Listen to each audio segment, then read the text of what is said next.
buhay ko ngayon, payapa't mayroong kulay, pinatawad at pinago mong tunay. Tanging ikaw, Jesus, ang aking pag-asang taglay. Sa pagsubok man, ikaw ang karamay. Ang puso ko'y gagalak na magpuri sa ngalan mo. Ang himig ko'y naglaan sa pagsamba lamang sa'yo. Tunay ngang dakila ka, O Diyos, sa buhay kong ito. Kaya't walang hanggang papuri ang alay. Ang puso ko'y gagalak na magpuri sa ngalan mo. Ang himig ko'y naglaan sa pagsamba lamang sa'yo. Tunay ngang dakila ka, O Diyos, sa buhay kong ito. Kaya't walang hanggang papuri ang alay. Ang puso ko'y nagagalak na magpuri sa ngalan mo. Ang himig ko'y laging laan sa pagsamba lamang sa'yo. Tunay ngang dakila ka, O Diyos, sa buhay kong ito. Kaya't walang hanggang papuri ang alay. Ang alay ko sa'yo.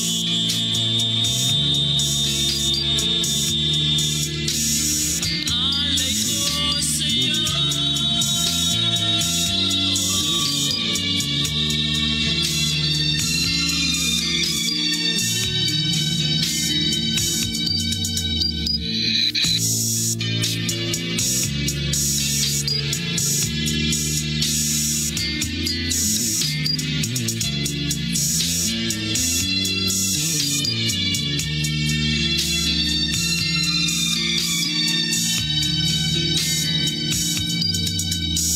Ang dating landas ko, di alam kung saan patungo.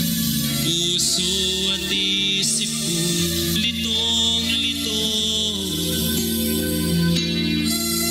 Ngunit ikaw, Jesus, ang sa'kin nagbigay gabay. Inakay mo ako sa landas ng buhay. Ang puso ko'y gagalak na magpuri sa ngalan mo. Ang himig ko'y laging laan sa pagsamba lamang sa'yo. Tunay ngang dakila ka, O Diyos, sa buhay kong ito. Kaya't walang hanggang papuri ang alay. Ang alay ko sa'yo. Purihin ang pangalan ng ating Panginoong Hesukristo, mga kapatid at mga kaibigan. Sa himig po na inyong napapakinggan ay muli pong sumasaimpapawid ang programang si Jesus na buhay, ang buhay na pag-asa. Amen. Kayo po ay nakikinig sa himpilan ng New Gen FM 100.7. Live po tayo dito po sa Barangay Fabrica, Bulan, Sorsogon. Sa pangalan po ng inyong pastor, Pastor Andy Rosari, ako po ang inyong lingkod, Pastor Alfred Generalo ng United Pentecostal Church, na inyo pong makakapili ngayon sa pagbabasa ng salita ng ating pong Panginoon sa pag-aaral. Kasama ko po si Brother Raymar, Brother Chari, and Brother Aljon sa pagbabasa ng salita ng ating pong Panginoon. Maraming salamat po sa inyong pakikinig, sa inyong pagsubaybay. Meron din po sa atin pong technical side, Paring Box. Maraming salamat po sa pag-assist. Pagpalain po kayo ng ating Panginoon. Ang inyong lingkod po, mga kapatid, Pastor Alfred ng United Pentecostal Church Matnog, ay patuloy pong nagpapaanyaya sa inyo na patuloy nating subaybayan at paglaanan ng panahon ang mga salita ng ating pong Panginoon. Kung kayo po ay mayroong mga katanungan pwede nyo po akong tawagan o di kaya i-text sa CP number 0967-364-7164. 0967-364-7164. Yan po ang aking contact number mga kapatid. At ang patuloy po naming pinapaanyaya sa inyo kung kayo po yung mga katanungan at malugod po naming ipaglilingkod sa inyo ang mga salita ng Panginoon maging sa inyo pong mga tahanan. Magandang umaga po sa lahat ng atin pong mga kapatiran dito po sa United Pentecostal Church Bulan, sa tatlong congregation po na UPC Bulan, sa congregation po ng Magsaysay, congregation ng Santa Remedios at maging ang Iquirino congregation. Magandang umaga po sa inyo mga kapatid.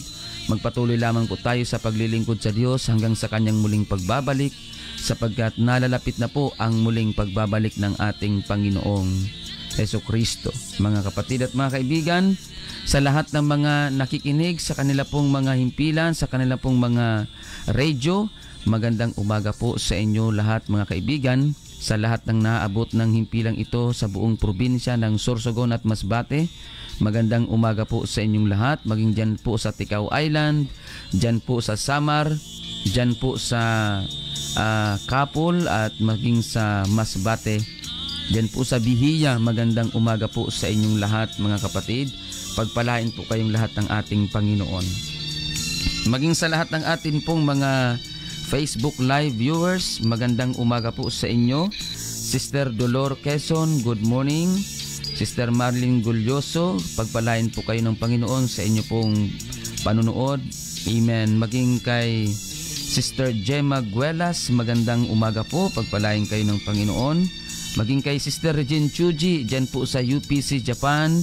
Magandang umaga po sa lahat ng mga kapatiran natin dyan sa UPC Gifu Japan. Magandang umaga po. Maging kay Sister Christine, Sister Cherry Ikeda, magandang umaga po sa inyo. Pagpalain po kayo ng Panginoon sa inyong pagsubaybay. Kay Sister Christine Murata Burabo, magandang umaga po. Pagpalain kayo ng ating Panginoong Jesucristo. Sister Zenaida Ubado Doctolero, thank you so much for watching. Pagpalain po kayo ng Panginoon. And Sister Divine Espela Guyal, good morning. Maging kay Mama Nancy, amen, dyan po sa Las Palmas, pagpalain po kayo ng Panginoon. Sister Beth Angeles, Sister Angelita Ligoro, good morning. Pagpalain po kayo ng Panginoon. And Sister Julie Albao, magandang umaga po. Sister Chris, Brother Chris Pilutin, good morning. Pagpalain po kayo ng Panginoon sa inyo pong pakikinig. Maging kay Sister Laura Gumban, dyan po sa Barangay Lahong. Amen. Sister Margie Guitan Isiha, dyan po sa Santa Remedios. Ang Guneo family, Isiha family at Solidad family, magandang umaga po sa inyo. Pagpalain po kayo ng Panginoon. Sister Cristita Bugayong, Sister Ning, ang atin pong LM President dito po sa Bulan, magandang umaga po. Pagpalain po kayo ng Panginoon. Amen. Sister Julie Albao, watching from Cavite, pagpalain po kayo ng Panginoon. Amen. Praise God. At sa lahat, maging kay Brother Andy Orozco, amen, sa lahat ng mga naabot po ng himpilang ito, pagpalain po kayo ng Panginoon. Amen. Praise God. At ang programang Jesus ang Buhay na Pag-asa ay patuloy po nating napapakinggan araw-araw mula Linggo hanggang Sabado alas 5 ng madaling araw, mga kapatid, ay patuloy po nating mapapakinggan. Amen. At pagbati din po sa atin pong Senior Pastor, Pastor Randy Rosare, amen, na nasa Palawan po ngayon. Pagpalain po kayo ng Panginoon. Maging kay Pastora Maricar, dyan po sa Iquirino, at kina Sister Angel Zoe, pagpalain po kayo ng Panginoon. Maging ang inyo pong buong pamilya, pagpalain kayo ng Panginoon. Maging ang atin pong mga kapatiran sa United Pentecostal Church Matnog, pagpalain po kayong lahat ng Panginoon. Dyan po sa Manurabi Church, dyan po sa Gadgaron, sa sentro ng Matnog, pagpalain po kayo ng Panginoon. Maging ang mga kapatiran natin dyan sa Kalintaan, magandang umaga po. Pagpalain po kayo ng Panginoon. Amen. At patuloy lamang tayo maglingkod sa Diyos hanggang sa kanyang muling pagbabalik. Mga kapatid, amen, ang pagbati din po ay patuloy nating pinapaabot sa atin pong bagong baptize kahapon. Amen. Right after ng atin pong gawain dyan po sa Matnog. Amen. Si Sister Noela, maging kay Sister Jeremy, pagpalain po kayo ng Panginoon at patuloy lamang tayo magtiwala, magpakalago sa salita ng Panginoon at sa pananampalataya sa ating Diyos na buhay. Amen. Praise God. Pagpalain po tayong lahat ng Panginoon, mga kapatid at mga kaibigan, sa lahat ng mga nakikinig ngayon, anuman po ang inyong mga kalagayan, anuman po ang inyong mga sitwasyon. Amen. Praise God. Pagpalain po kayo ng Panginoon. Praise God. At nawa ay nasa mabuting kalagayan tayong lahat sa pangalan ng ating Panginoon. By this time, tayo po ay magpapatuloy na sa pagbabasa at pag-aaral ng salita ng Panginoon. Pasimulan po natin sa atin pong panalangin. Sabayan niyo po kami sa amin pong pananalangin sa ating Panginoon. Dakila at makapangyarihang Diyos, aming Panginoong Hesukristo, maraming salamat po sa napakagandang umaga na iyo pong ipinagkaloob sa amin. Thank you very much, Lord, for your grace and mercy, protection, divine intervention. Thank you very much, Panginoon. Tunay nga, O Diyos, na ikaw ang source ng amin pong lakas, source ng amin pong buhay, at maging ang aming mga material na pangailangan. Datapwat ipinagtatagubili ng Diyos ang kanyang pag-ibig sa atin, na nang tayo'y mga makasalanan pa, si Kristo ay namatay dahil sa atin. Amen. Praise God. Ipinagtatagubilin ng Diyos ang kanyang pag-ibig sa atin. Mga kapatid, amen, ang atin pong pag-aralan ngayon ay dahil sa pag-ibig ng Panginoon. Amen. Hindi po bago sa atin ang salitang pag-ibig, sapagkat lahat po ng tao ay umiibig at nakakaramdam ng pag-ibig at pagmamahal. Dahil ang pinagmulan po ng pag-ibig at pagmamahal, walang iba kundi ang ating Panginoong Hesukristo. Nung siya po, mga kapatid, ay umibig sa atin, amen, mayroon siyang inalay para sa atin. Resulta ng kanyang pag-ibig sa bawat tao, sa lahat, mga kapatid. Ang pag-ibig ng Diyos, hindi po ito nagbabago kailanman. Magbago na ang pag-ibig ng tao, pero ang pag-ibig ng Diyos, ito po ay nananatili magpakailanman sa tao. Kaya nga yung mga mapupunta sa impyerno, mahal pa rin sila ng Panginoon. Kaya lang pinili nila ang mapunta doon sa lugar na yon. Kaya ang Diyos walang magagawa kundi irespeto at igalang ang bawat desisyon ng tao. Kaya mga kapatid, ang langit ay lugar ng mga taong nagdesisyon at mayroong dedikasyon at determinasyon para maglingkod sa atin pong Panginoon. Mga kapatid, ang pag-ibig ng Diyos, praise God, dahil sa atin, nung tayo mga makasalanan pa, si Kristo ay namatay dahil sa atin. Take note, ang namatay po dyan ay yung Kristo. Hindi po yung pagka-Diyos, kundi yung laman na tinutukoy, sapagkat ang ibig sabihin ng Christ is the anointed one. Ang ibig sabihin ng Kristo, the anointed one, na ang anointed one na yan, walang iba kundi yung laman na ginamit ng Panginoong Hesus nung siya po ay nagkatawang tao para magtubos. Kaya nung ang Panginoong Hesus umibig sa atin, yung kanyang buhay mismo, yung kanyang laman, mga kapatid, ay kanyang ibinigay para sa atin. Namatay, mga kapatid, kaya yung atin pong buhay may namatay po para dyan. Kaya pahalagahan natin yan, huwag natin sayangin, at ating bigyang importansya ang atin pong buhay. Mga kapatid, ang Panginoong Hesus, siya po ang pinagmulan ng pag-ibig at pagmamahal, kasi siya po ang unang umibig sa atin bago pa man tayo ay umibig. Kaya kung atin pong pakikinggan, mga kapatid, ang sinasabi dito sa unang Juan 4:19, mga kapatid, ganito po ang atin pong mababasa, 1 John chapter 5 verse 19. Pakinggan po natin. Tayo'y nagsisiibig sapagkat siya'y unang umibig sa atin. Tayo'y nagsisiibig sapagkat siya'y unang umibig sa atin. Tandaan po natin mga kapatid at mga kaibigan, hindi po ang tao ang unang umibig sa Diyos. Ang Diyos po ang unang umibig sa tao. Ang nakakalungkot lang na katotohanan, maraming mga tao ang hindi napapansin ang pag-ibig ng Diyos. Sa katunayan, dahil sa pag-ibig ng Diyos, bago mo pa man malaman na mahal ka ng Diyos, naranasan mo na ang kanyang pag-ibig sa iyo. Bago mo pa na-realize na mahal ka ng Diyos, nai-enjoy mo na ang pag-ibig ng Diyos sa iyo. Dahil nung umibig sa atin ang Panginoong Hesukristo, tinubos niya tayo mula sa kasalanan, mula sa alipin ng pagkakasala. Tinubos niya tayo mga kapatid. Kaya bago pa natin ma-realize, bago pa natin maalaman na mahal tayo ng Diyos, nararanasan na natin yon. Kaya salamat mga kapatid sa oras na ito. Amen. Na ipinagtataghubili ng Panginoon ang kanyang pag-ibig sa atin. Ibig sabihin, nais ng Panginoong Hesus na malaman ng tao na tayo ay mahal niya. Nais ng Diyos na malaman ng sangkatauhan ang kanyang pag-ibig sa bawat tao.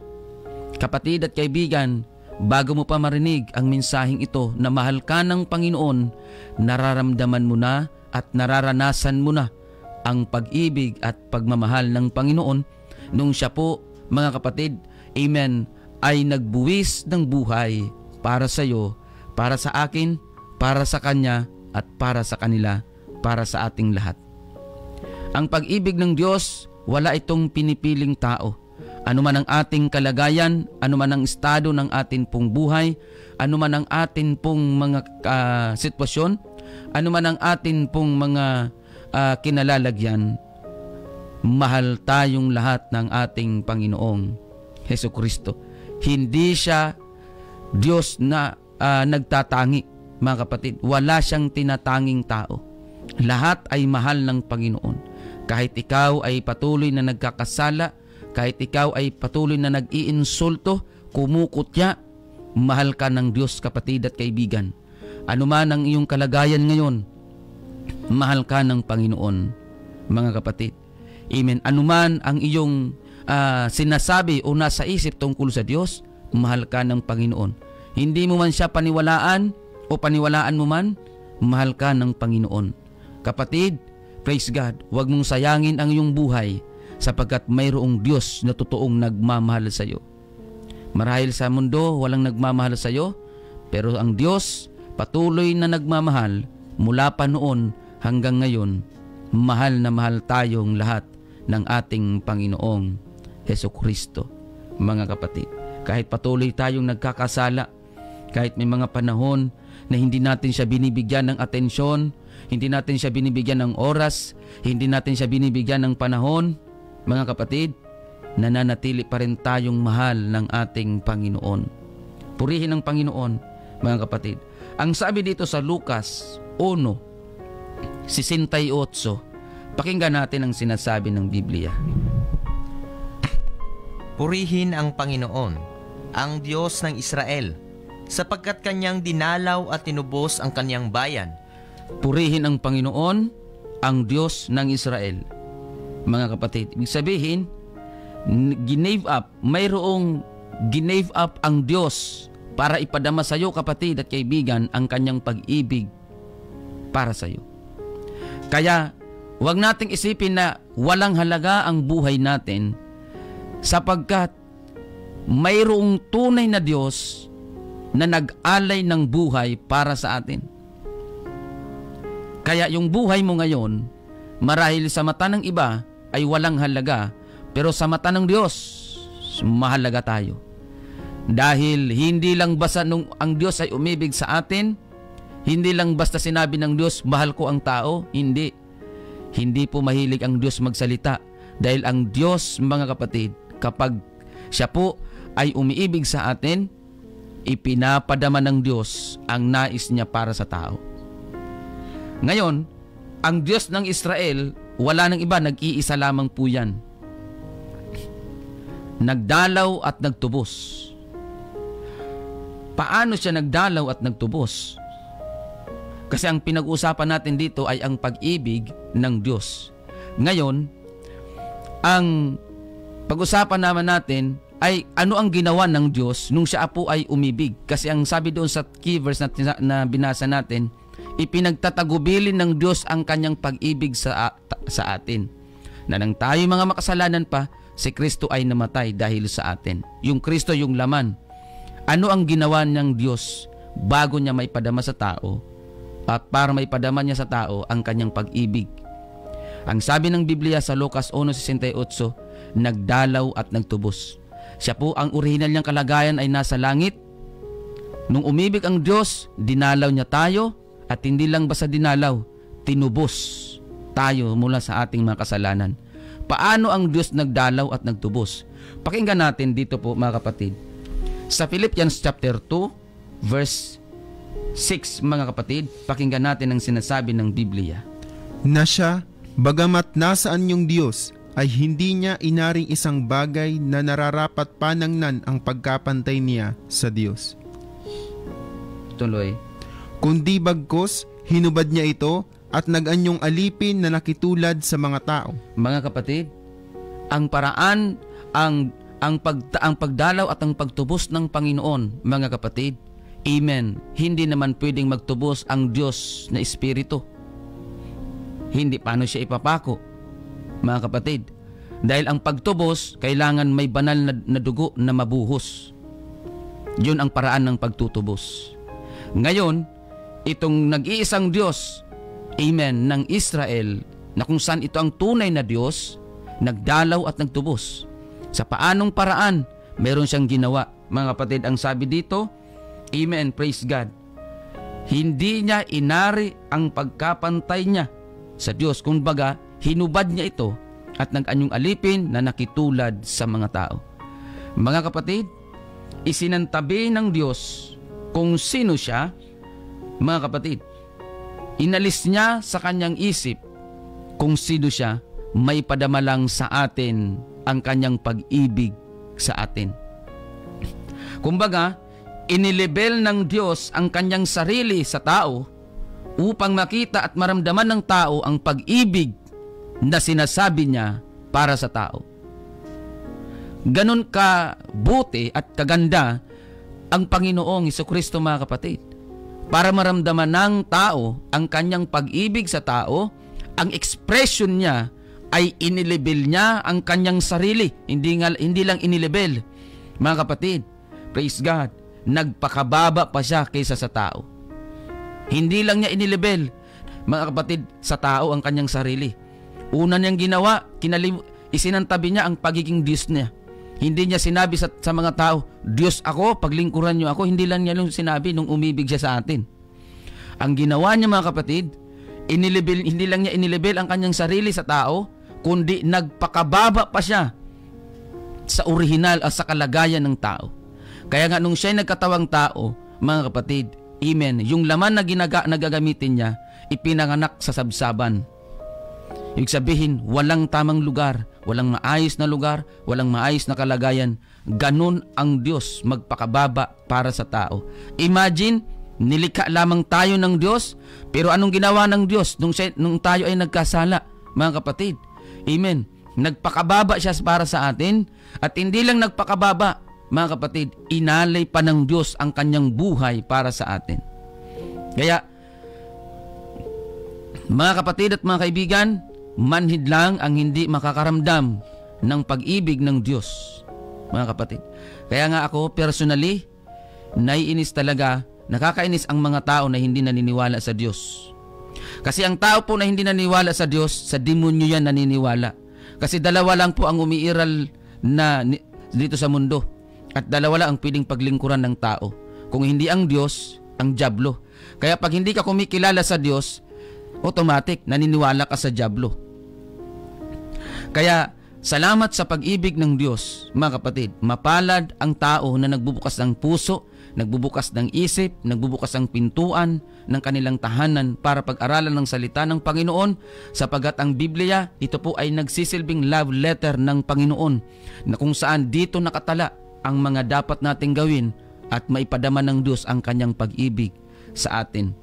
Hindi lang ng Diyos inilebel ang kanyang sarili sa mga tao, kundi nagpakababa pa siya sa kalagayan ng tao. Mahal tayong lahat, mga kapatid ng Panginoon. Kung sa tingin o sa pakiramdam mo, wala nang nagmamahal sa iyo, kung sa pakiramdam mo, walang pumapansin sa iyo, kung sa pakiramdam mo, wala kang halaga sa mata ng tao, kapatid at kaibigan, lumapit ka lang sa Panginoong Hesukristo. Magpakumbaba ka sa Panginoong Hesus, mga kapatid. Dahil sa paglapit natin sa Diyos, dito lamang natin mararamdaman na kung sa mata ng mundo, sa mata ng tao, wala kang halaga. Pero sa mata ng Diyos, meron kang halaga at hindi ka lang mahalaga. Ikaw ay espesyal at napakahalaga sa mata ng tao. Ano man ang iyong kalagayan, mayaman ka man o mahirap, nasa middle class ka man, mahal ka ng Panginoon. Makasalanan ka, mahal ka ng Panginoon. Huwag nating isipin na hindi ka natatanggapin ng Diyos dahil ang totoo, hinihintay ka lang ng Panginoon na humakbang. Hinihintay ka lang ng Diyos na lumapit sa Kanya. Mga kapatid, dahil matagal na po, gusto ng Diyos na tayo po ay pagharian ng ating Panginoon. Bakit? Dahil nakikita ng Diyos ang iyong paghihirap. Nakikita ng Diyos ang iyong mga pagpapagal. Nakikita ng Diyos ang mga mabibigat mong pasanin sa buhay.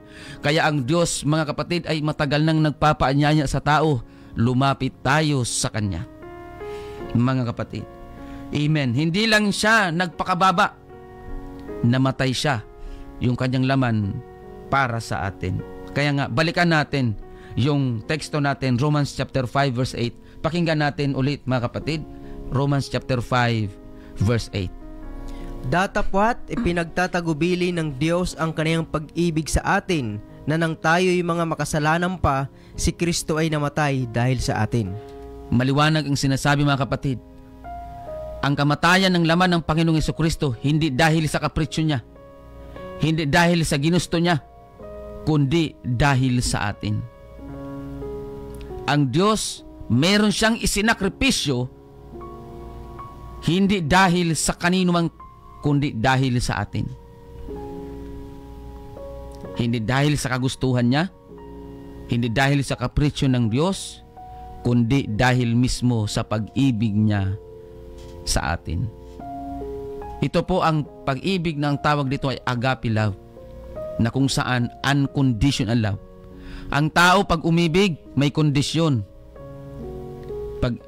Pag mahal niya ako, mahal ko rin siya. Pag hindi niya ako mahal, hindi ko na siya mahal. Ganon ang tao, may kondisyon.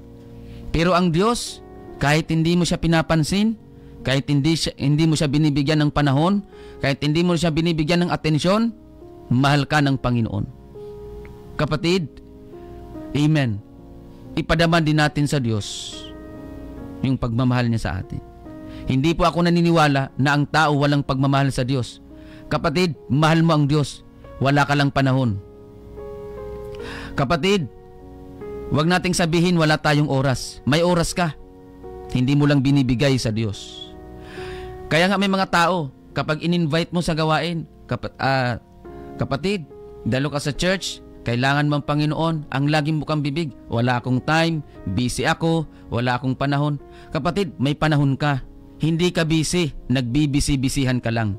May panahon ka, hindi mo lang ibinibigay. May oras ka, hindi mo lang ibinibigay.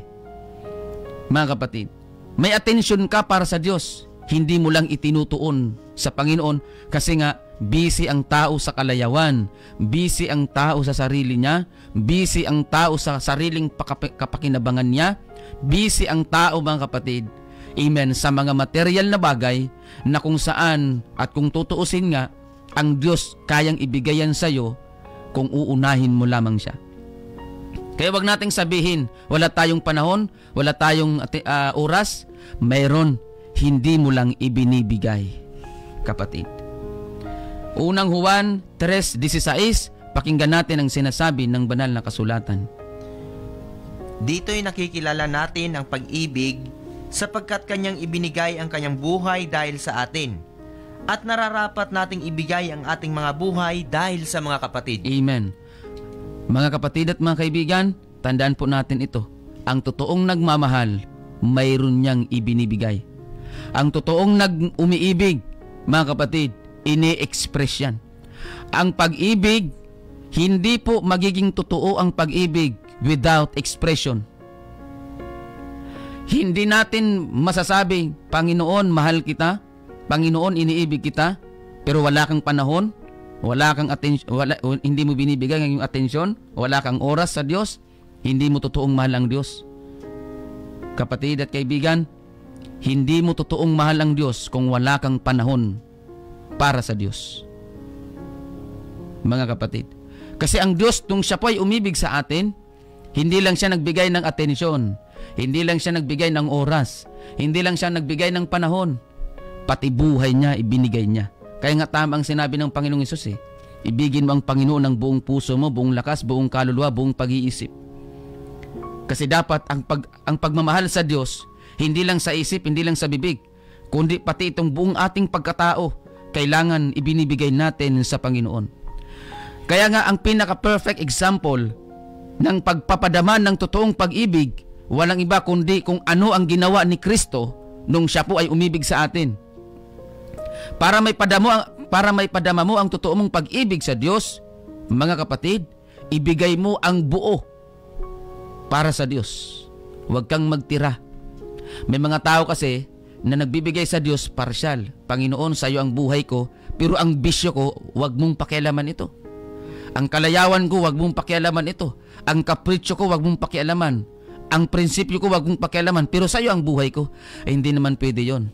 Kasi bago natin ibigay ang ating pong buhay, dapat ibigay muna natin sa Diyos ang ating puso, ang ating isip, ang ating lakas. May mga tao nakakalungkot. May mga tao sa kalang nila nare-realize na kailangan nila ang Diyos kapag 50 na naswero ang nakakabit sa katawan niya. Huwag na nating hintayin, mga kapatid, na yung katawan natin ay maging lantang gulay para ma-realize natin na mahal ka ng Diyos at kailangan mong ipadama din sa Diyos ang iyong pag-ibig sa Kanya. Sa katunayan, mga kapatid, oras lang ang hinihingi ng Diyos sa iyo. Sa totoo lang, hindi nga yun sasapat sa binigay ng Diyos para sa atin. Hindi. Actually, yung isang oras na pakikinig natin ngayon, hindi pa ito sapat. Hindi natin kayang tumbasan ang pag-ibig ng Diyos para sa atin. Pero ang Diyos mapagparaya ang dito sa mundo. Kung hindi langit, impyerno. Wala pong purgatorio. Period. Wala pong purgatorio sa banal na kasulatan na tayo mababasa. Dalawa lamang po ang lugar na pwedeng puntahan ng tao. Kung hindi langit, impyerno. Kaya ang Diyos hindi siya interesado sa nakaraan mo. Kung sa pakiramdam mo, masyado kang makasalanan para tanggapin ng Diyos. Kung sa pakiramdam mo, hindi ka natatanggapin ng Diyos dahil sa dami mong pagkakasala at pagkukulang, mga kapatid at mga kaibigan, ang sabi ng Panginoon, Amen, magsiparito kayo ngayon at tayo'y magkatwiranan. Amen, bagaman ang inyong mga kasalanan ay maging tila mapula, ay magiging mapuputi na parang niyebe. Bagaman maging mapulang gaya ng matingkad na pula, ay magiging parang balahibo ng bagong paligong tupa. Ganyan kabuti ang Panginoon, mga kapatid. Handa niyang kalimutan lahat ng mga pagkakasala at pagkakamali mo. Ang mahalaga, lumapit ka lang sa Kanya, mga kapatid. Amen. Hindi mahirap lapitan ang Diyos. Nahihirapan lamang tayo dahil hindi natin inaamin sa sarili natin na tayo makasalanan at maraming mga pagkukulang sa Panginoon, mga kapatid. Pero kung tayo'y susubok na lumapit sa Panginoon, doon natin mararamdaman na ang totoong pagmamahal ng Panginoon. Doon natin maiintindihan na mali ang ating akala sa sarili natin, na hindi pala sapat na sabihin natin masyado tayong makasalanan para hindi tayo tanggapin ng Panginoon, mga kapatid at mga kaibigan, dahil mismo ang Diyos nagpapaanyaya sa atin. Lumapit tayo sa Kanya. Handa niyang kalimutan kung anong pagkatao meron tayo. Hindi siya dyan interesado sa luma mong pagkatao. Interesado ang Diyos sa lugar na pupuntahan mo pagkatapos ng buhay mo dito sa mundo. Kaya nga may banal na salita ng Panginoon, dahil dito na nakapaloob ang salita ng Panginoon kung ano ang dapat nating gawin, kung ano ang hindi dapat nating gawin. Dahil ayaw ng Diyos na mapunta ka sa impyerno. Gusto ng Panginoon na mapunta ka sa langit, dahil ang langit ay inihanda niya yan para sa mga tao, hindi para sa dyablo. Ang impyerno ay inihanda ng Diyos para sa mga dyablo. Ang langit ay inihanda ng Diyos para sa atin, para sa mga tao. Kapatid at kaibigan, amen, ito po ay paalala ng Panginoon sa atin. Mensahe ng Diyos, mga kapatid. Huwag mong sabihin na masyado kang makasalanan. Huwag mong isipin wala ka ng pag-asa sa mundong ito. Huwag mong isipin na dahil porket hindi ka tanggap ng mga tao, hindi ka na rin tanggap ng Diyos. Huwag mong tingnan ang sarili mo base sa pagtingin ng mga tao para sa iyo. Tingnan mo ang sarili mo kung paano ka tinitingnan ng Diyos. At sa umagang ito, tinitingnan ka ng Diyos, mga kapatid at mga kaibigan, kung gaano ka kahalaga. Hindi ka tinitingnan ng Diyos kung gaano ka makasalanan. Tinitingnan ka ng Diyos kung ano ang pwede mong gawin. Lumapit ka sa Kanya dahil ang Diyos ay nagpapaanyaya noon pa man hanggang ngayon. Kapatid, hindi nagbabago ang pag-ibig ng Diyos para sa tao. Ang tao lang ang nagbabago sa Diyos. Hebrews chapter 10 verse 16 to 17, pakinggan natin. Ito ang tipang gagawin ko sa kanila. Pagkatapos ng mga araw na yaon, sabi ng Panginoon, ilalagay ko ang aking mga kautusan sa kanilang puso at isusulat ko rin naman sa kanilang pag-iisip. At ang kanilang mga kasalanan at kanilang mga kasamaan ay hindi ko na alalahanin pa. Napakaganda mga kapatid sa verse 17. Ang kanilang makasalanan ay hindi ko na aalalahanin pa. Pag tayo po mga kapatid ay lalapit sa Diyos, ganito kasi yan. Pagka ang tao na makasalanan lumapit sa Diyos, ang gagawin ng Diyos, mga kapatid, ilalagay ng Diyos ang kanyang kautusan sa kanyang puso at isusulat niya sa kanyang pag-iisip. Pag nailagay ng Diyos ang kanyang kautusan sa puso ng taong makasalanan at mga kapatid, isinulat mga kapatid sa kanyang pag-iisip, hindi na aalalahanin ng Diyos ang kanyang kasalanan. Kaya nga mga kapatid, ang kailangan lang talaga ng Diyos, oras at atensyon mo. Hindi kailangan ng Diyos ang talento mo, hindi kailangan ng Diyos ang abilidad mo, hindi kailangan ng Diyos ang kayamanan mo, hindi kailangan ng Diyos ang kasalanan mo, hindi kailangan ng Diyos, amen, ang mga kapasidad mo sa buhay. Ang kailangan lang ng Diyos sa iyo, yung oras mo, yung atensyon mo, yung panahon mo para sa Kanya. Dahil sa totoo lang, amen, kung ang tao ay lalapit sa Diyos, hindi naman ang Diyos ang makikinabang talaga. Ang tao po talaga ang makikinabang sa Diyos. Hindi naman talaga ang Diyos ang makikinabang sa atin. Ano naman ang mapapala ng Diyos para sa atin kung tutuusin? Ang buhay natin galing sa Kanya. Lakas mo galing sa Kanya.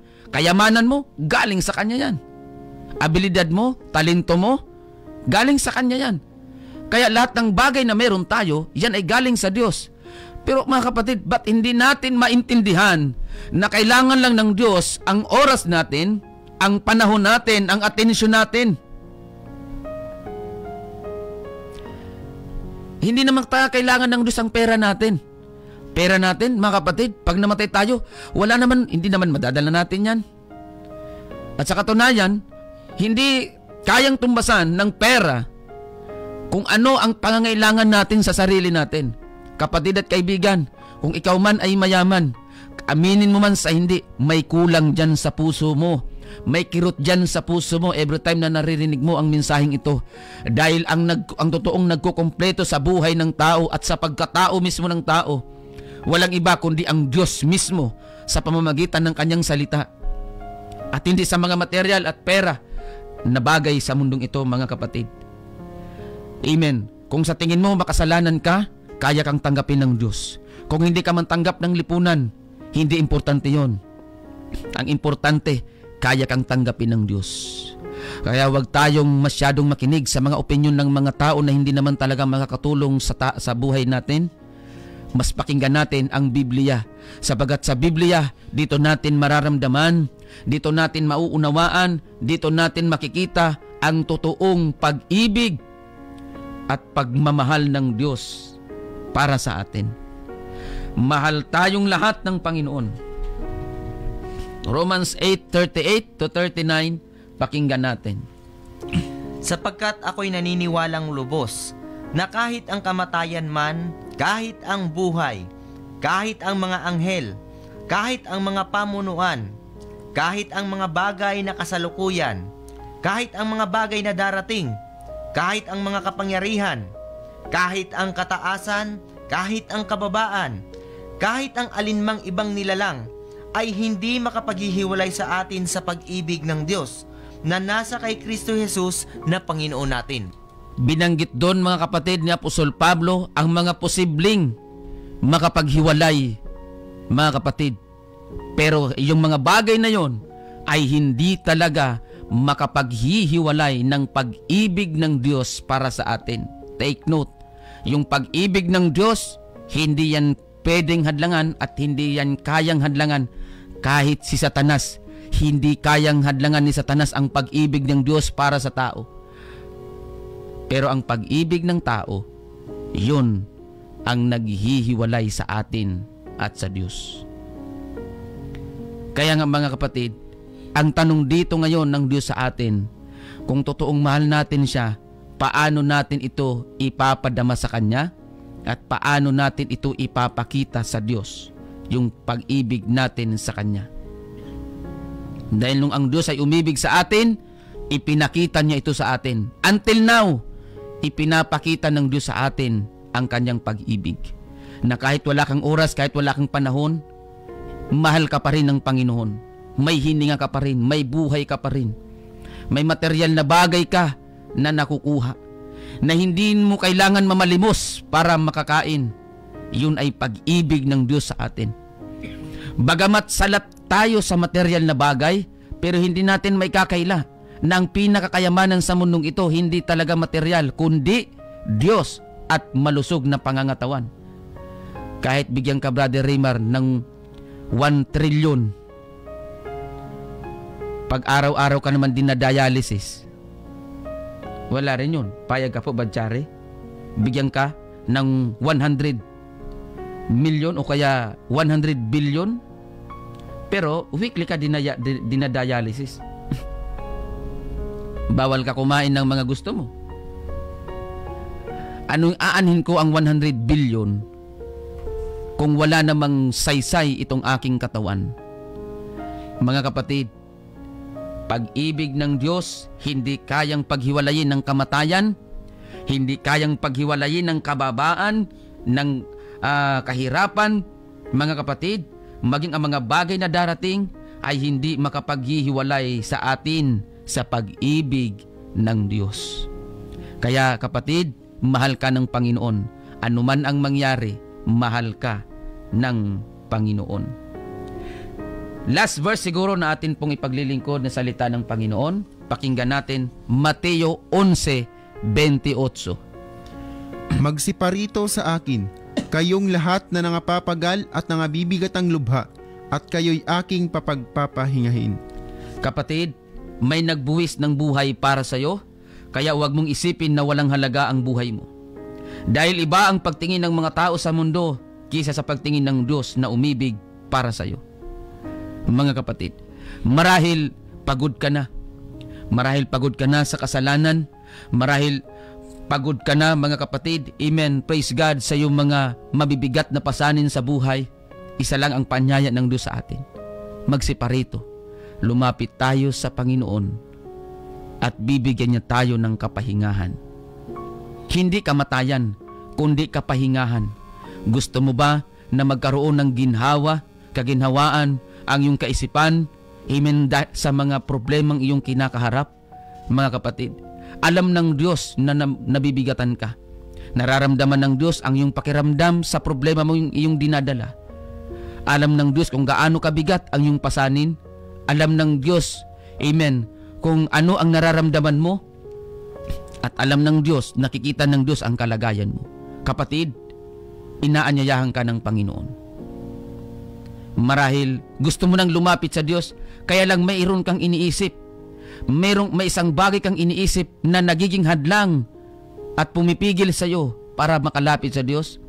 Kapatid at kaibigan, humakbang ka sa pananampalataya, lumapit ka sa Diyos. Ibigay mo sa Diyos ang iyong mga alalahanin. Ibigay mo sa Diyos ang iyong mga problema. Ipagkatiwala mo sa Panginoon. Ang tanging magagawa lang natin, lumapit at sumunod. Ibigay natin ang ating buhay sa Panginoon.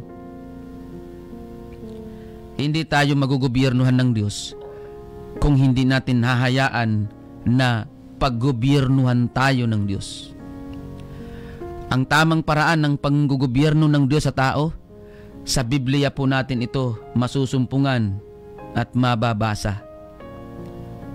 Kailangan lang natin sumunod, manampalataya, maniwala, magsisi, magpabautismo sa pangalan ng Panginoong Hesukristo bilang pagtanggap sa ating Panginoong Hesukristo. Kapatid, mahal ka ng Panginoon. Hindi solusyon ang pagpapakamatay para lang maibsan, amen, at matuldukan ang iyong problema. Hindi solusyon ang pagpapatiwakal at ang pagpapakamatay para makapagpahinga ka sa problema mo. Hindi. Ang solusyon po, mga kapatid, sa anumang ating kinakaharap ngayon, walang iba kundi ang ating Panginoong Hesukristo at ang kanyang salita. Pag nagpakamatay ka, kasalanan yan. Mas dodoble ang problema mo kapag nagpakamatay ka.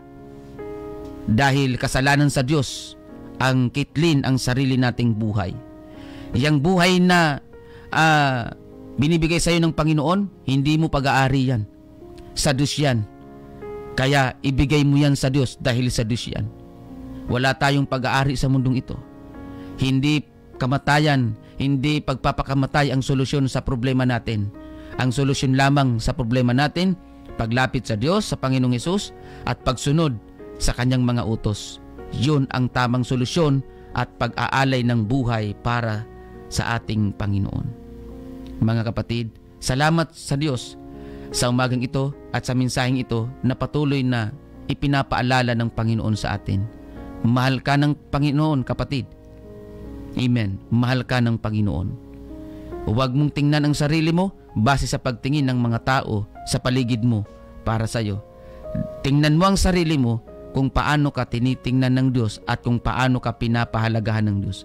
Kaya kapatid at kaibigan, huwag natin hanapin ang ating halaga sa mundong ito dahil wala talaga tayong halaga dito sa mundo. Amen. Hanapin natin ang ating halaga sa ating Panginoong Hesukristo. Doon natin masusumpungan ito. Maraming salamat po mga kapatid. Umabot na tayo sa takdang oras ng ating pagtatapos. Maraming salamat po sa inyong pagsubaybay. Nawa kayo po ay mayroong naintindihan at mayroon pong naunawaan sa umagang ito na mensahe ng ating Panginoong Hesukristo. Tayo po ay manalangin sa atin pong pansamantalang pagtatapos. Mga kapatid, sabayan niyo po kami sa amin pong pananalangin. Mahal tayong lahat ng ating Panginoon.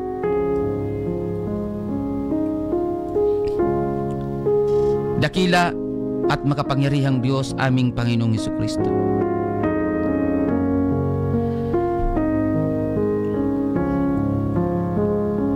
Salamat, Panginoon, sa iyong pag-ibig.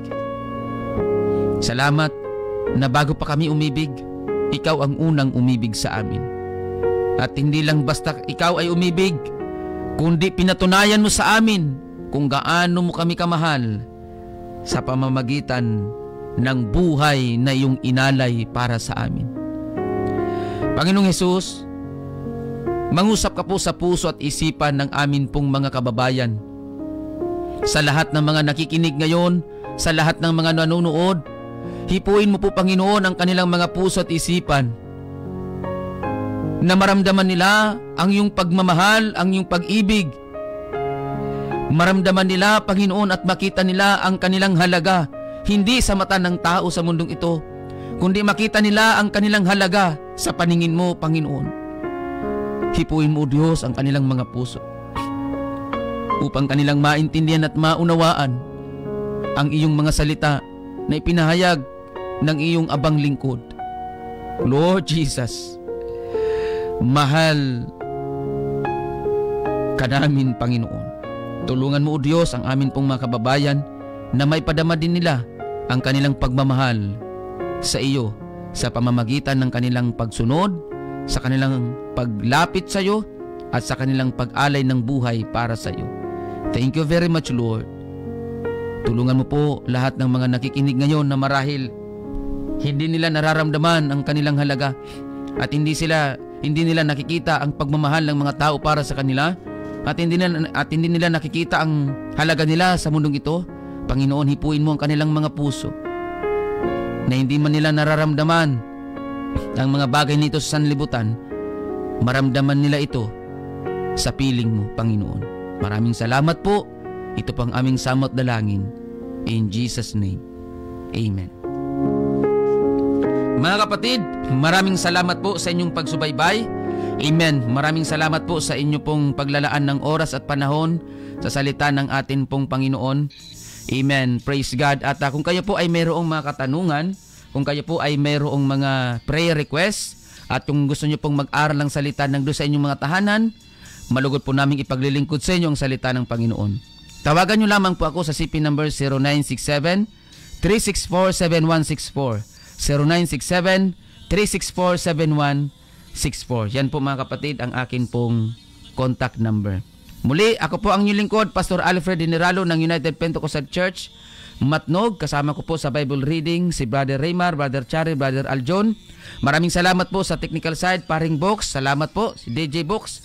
Salamat. Pagpalain po kayo ng Panginoon, at sa lahat ng mga nanonood, pagpalain kayo ng Panginoon. Hindi ko man po kayo maisa-isa mabati ngayon dahil ang oras natin ay limitado. Maraming salamat po sa inyo. Mga kapatid at mga kaibigan, wag na wag po natin kakalimutan, si Jesus lamang po ang ating buhay na pag-asa. Mahal tayong lahat ng ating Panginoong Hesukristo. God bless everyone.